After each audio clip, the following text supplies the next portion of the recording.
Existe um tipo de silêncio que você só encontra nos lugares mais altos da Terra. É um silêncio antigo, pesado, como se a própria montanha estivesse prendendo a respiração. No Pico Wheeler, em Nevada, esse silêncio reinou absoluto por milênios. Impérios nasceram e ruíram, guerras começaram e terminaram, e lá em cima nada mudava. Até a manhã de agosto de 1964. E naquele dia, o silêncio foi quebrado pelo som mais profano possível naquele santuário. O rugido de uma motosserra havia urgência no ar. Um jovem pesquisador olhava fixamente para o tronco retorcido à sua frente. Ele precisava daquela madeira, ele precisava dos segredos que estavam trancados lá dentro. A serra mordeu a casca e o ruído ecoou pelos cânions como um grito. E então, o estalo final. O gigante cedeu, o estrondo de sua queda levantou uma nuvem de poeira que levou minutos para assentar. Quando o silêncio voltou, ele parecia diferente, mais pesado, acusador. Aquele jovem pesquisador olhou para o tronco decepado e sentiu uma pontada de triunfo. Ele tinha conseguido sua amostra, mas aquele triunfo duraria pouco. Porque aquele som não foi apenas madeira partindo. Foi o som de um erro catastrófico. Sem saber, aquele homem tinha acabado de matar o organismo vivo mais antigo que a Terra já conheceu. E o pior, a natureza lhe deu um aviso claro, um sinal físico brutal de que ele não deveria continuar. Mas ele escolheu ignorar.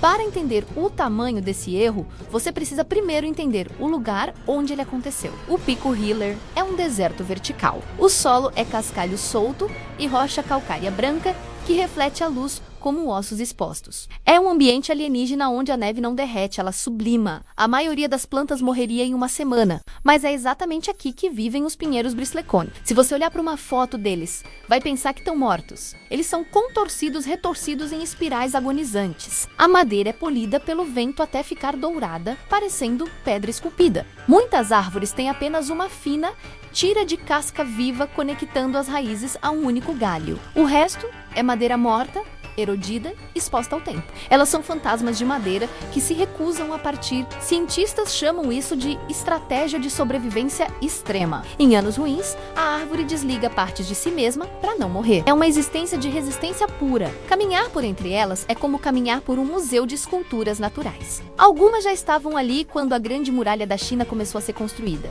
Havia uma sensação de sagrado naquele bosque, uma regra não dita de que aquele lugar pertencia ao tempo, não aos homens. Mas em 1964, a curiosidade humana estava rompendo todas as fronteiras. Donald Curry chegou ali e não viu Guardiões do Tempo. Ele viu um disco rígido de dados climáticos esperando para ser hackeado. Só que entre todas aquelas árvores, uma se destacava. Os locais a chamavam de Prometheus. E ela guardava um segredo tão profundo que sua própria proteção se tornaria a causa de sua destruição. Aqui entra um detalhe que muda a perspectiva sobre o que Curry fez. A biologia de um bristlecone desafia tudo o que sabemos sobre envelhecimento. Eles têm o que chamamos de senescência negligenciável. Uma árvore de 4.000 anos é biologicamente tão jovem quanto uma de 100, elas não morrem de velhice. Elas só morrem se algo externo as matar. Além disso, a madeira é incrivelmente densa, imune a insetos e podridão. Quando um bristlecone morre, ele permanece de pé, erodindo como uma rocha.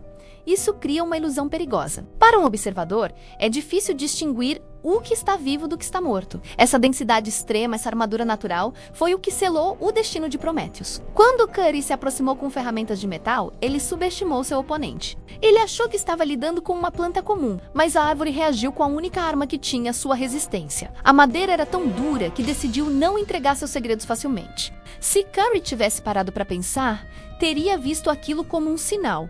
Uma barreira natural dizendo não vá além. Mas a ciência às vezes é cega para os avisos sutis. Antes de julgarmos o ato, precisamos olhar para o homem. Donald Curry não era um vilão. Ele era um estudante jovem, brilhante e pressionado. O ano era 1964 e sua tese de doutorado dependia de entender a pequena idade do gelo. Na época, a única forma confiável de estudar o clima passado eram os anéis das árvores.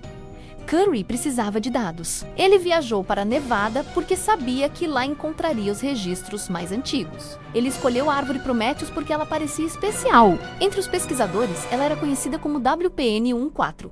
Curry olhou para ela e viu a chave mestra para sua tese. Imagine a pressão de um estudante financiado, com prazo para cumprir, diante do espécime perfeito. Tudo o que ele precisava fazer era extrair um pequeno núcleo de madeira. Parecia o plano perfeito. Ele montou o seu trado de incremento, uma broca manual de aço. Ele começou a perfurar, buscando o coração da árvore. Mas então, o movimento parou. A broca travou. O aço sueco encontrou a densidade de 5.000 anos de história e não conseguiu vencer. E foi nesse momento, com sua única ferramenta presa, que a tragédia começou a se desenhar. Se a broca tivesse saído, Curry teria seus dados e Prometheus estaria viva hoje. Mas o metal estalou. A broca quebrou lá dentro, sepultada no coração da árvore. Agora, Curry não tinha dados e tinha perdido seu equipamento. O pânico se instalou. Sem amostra, a expedição era um fracasso. Foi aí que a lógica distorcida do desespero tomou conta. Ele olhou para a árvore não como um ser sagrado, mas como um cofre que engoliu a chave. E se você não consegue abrir o cofre com a chave, você arromba a porta. Curry desceu a montanha e procurou um guarda florestal. Você pode pensar que o guarda impediu isso, mas lembre-se, estamos em 1964. A mentalidade ecológica ainda estava engatinhando. Florestas eram vistas como recursos, não santuários. Curry explicou que precisava recuperar a ferramenta e obter a amostra serrando a árvore.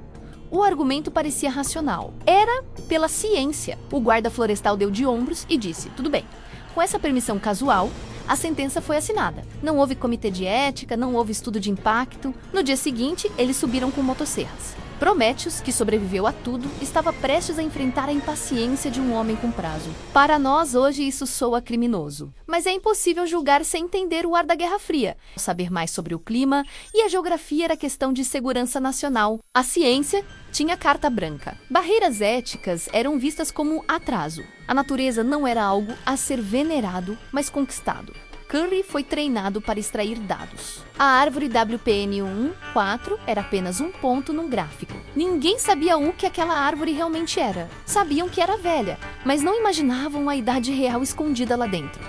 É a banalidade do mal aplicado à ecologia. O mal feito com formulários assinados e a certeza do progresso. Prometheus morreu porque foi subestimada. A subida final até o local foi pesada. Quando chegaram, a árvore parecia observar com seus galhos secos. O motor da motosserra foi ligado, quebrando a paz. O primeiro corte foi difícil. A madeira era como concreto. A serra gritava e soltava fumaça. Imagine a cena, um organismo que nasceu quando os mamutes ainda caminhavam na terra, sendo desmantelado em menos de 1 hora por uma máquina a gasolina.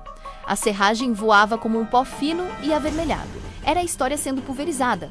Curry não mandou parar. A árvore estremeceu com um som profundo, como ossos quebrando. E então, a gravidade venceu. Com um estrondo seco, Prometheus caiu. O gigante tombou e o silêncio voltou. Definitivo. Curry se aproximou do toco exposto. Ele conseguiu sua seção transversal e recuperou sua broca. Missão cumprida. Ele olhou para os anéis, finos como linhas de agulha. O que ele não sabia era que a verdadeira punição viria daqueles números. O corpo estava no chão e a autópsia começou no laboratório. Curry começou a contar os anéis sob um microscópio. Ele contava de fora para dentro. 100 anos, 500 anos, 1000 anos, a Idade Média.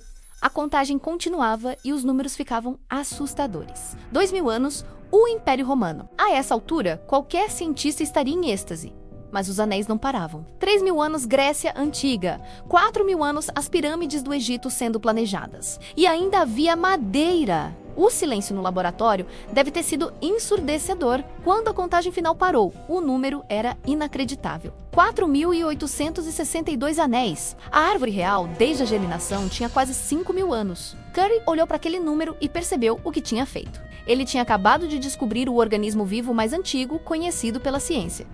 E ele o tinha matado, não por maldade, mas por uma broca quebrada. A descoberta mais triunfante de sua vida era seu crime mais terrível. Ele tinha apagado a Biblioteca de Alexandria da biologia. A ironia era tão densa que sufocava. Ele buscou o passado com tanta força que destruiu o maior artefato vivo desse passado. Quando o mundo descobriu, a reação foi de horror. O caso de Prometheus não é único. A história humana ela é pavimentada por momentos onde a ignorância destrói maravilhas. Pense na Biblioteca de Alexandria ou nos Budas de Bamiyan. Nós temos um talento para aniquilar nossa herança. Mas aqui, a destruição veio da ciência, da busca pela verdade. É como queimar um pergaminho antigo para analisar as cinzas. A morte de Prometheus nos obriga a perguntar: O conhecimento vale qualquer preço. Hoje poderíamos ter datado a árvore sem encostar nela.